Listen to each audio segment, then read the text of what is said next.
Hello, all my darlings!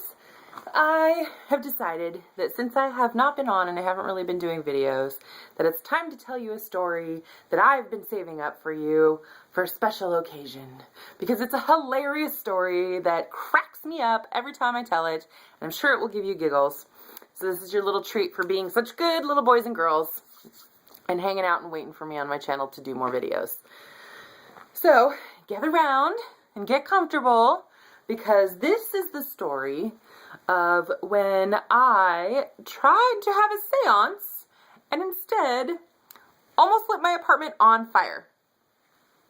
Yeah, almost burned it down. Jeez, it's crazy. So here's the thing.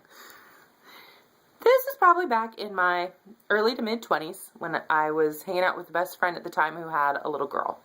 And her little girl would be sitting in her room playing games or talking, and we'd ask who she was talking to, and she would say, "Oh, I'm talking to Casey." And we're like, "Casey? Who's Casey?"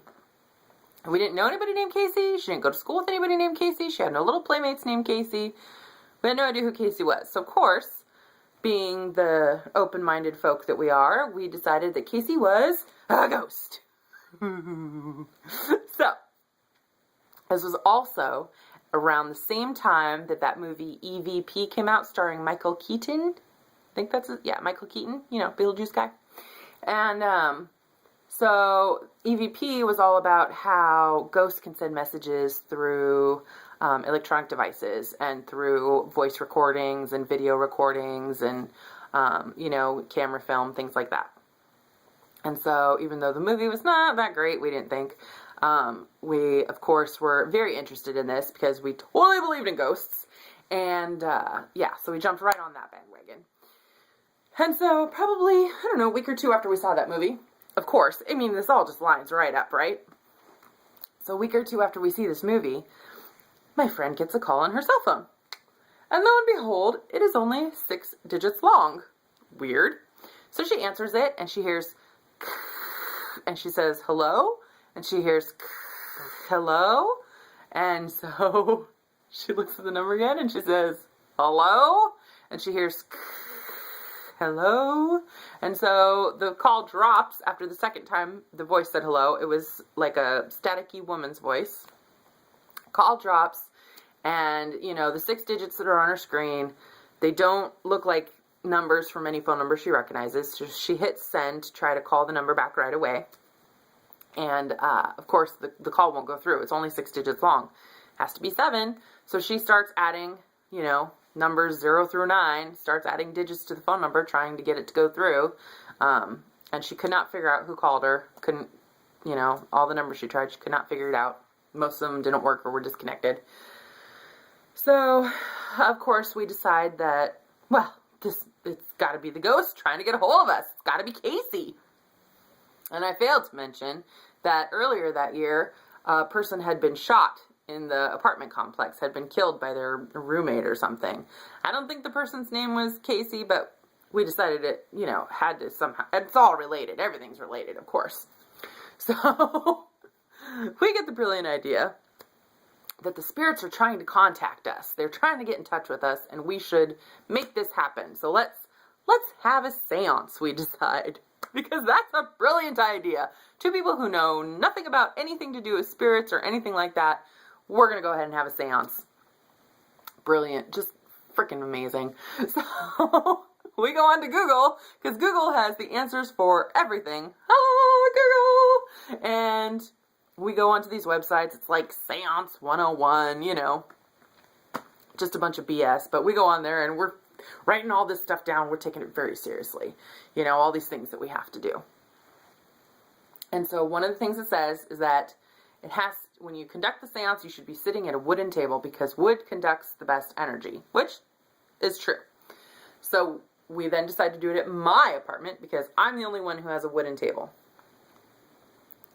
I should have known right away this was going to be a bad idea. Next it says to hang white cloths all the way around the room because you want to, white, it promotes good energy and keeps the evil spirits out. It protects you. And then it says to circle candles all the way around the table on the floor for your circle of protection. And it says everything you do has to be in digits of 3. 3 is the magic power number. So she comes over. We hang up white tablecloths all the way around the room. We put 24 white candles on a circle on the floor surrounding the table. We had 3 white candles on the table, 3 things of incense burning on the table, because you have to have incense. It draws the spirits, And she brought her Ouija board over. We had that on the table. And you have to have 3 people. 1 to be your medium, which we decided was going to be me. Stupid. So you got to have 3 people. So it's going to be me, who's going to be the contact person, and then my friend, and then her other friend. So we get everything set up, and she leaves. She's going to go pick up our 3rd person, and I'm going to start lighting candles so that by the time they get back, we're ready to rock and roll.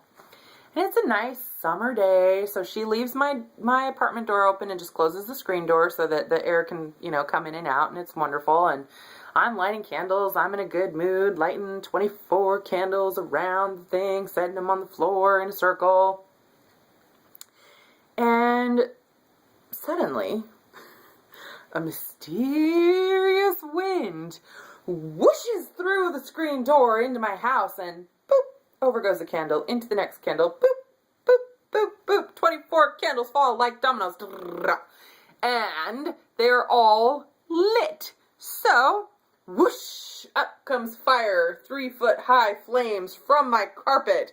And the flame from that fire catches the white cloths on fire. So whoosh, there's fire everywhere suddenly in my dining room, and I scream, ah! And freak the frick out. And I don't know what to do, I haven't lived there that long. I don't usually use candles. I don't have a fireplace. So I never expected to have a fire in my apartment, so I never paid attention to where the frick the fire extinguisher was. So that was a no-go.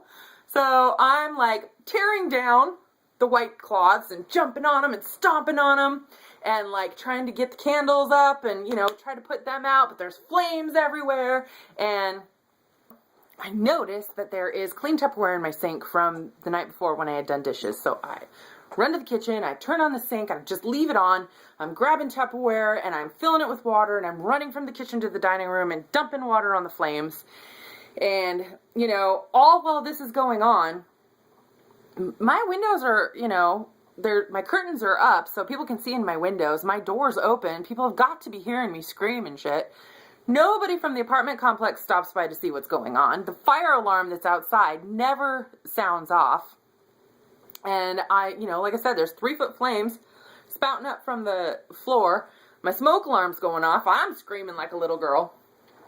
So I'm running with water and trying to put out the flames, and I slide on the wet kitchen floor and smack my jaw, and I'm laying there for a second, and then I remember, oh yeah, my house is on fire, so I gotta get up.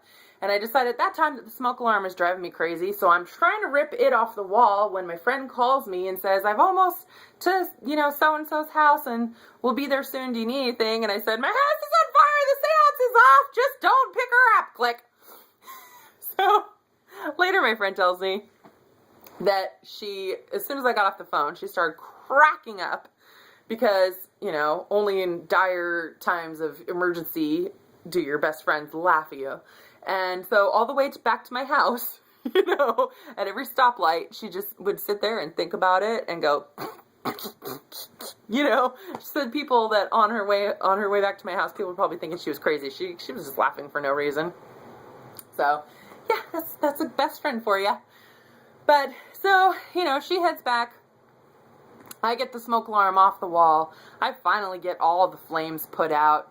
And then she shows up. Now, mind you, I haven't touched the door since she left. I was lighting candles and then putting flames out.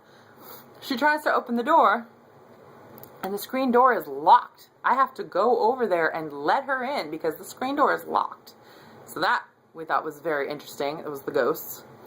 And so she comes in. My kitchen is soaked.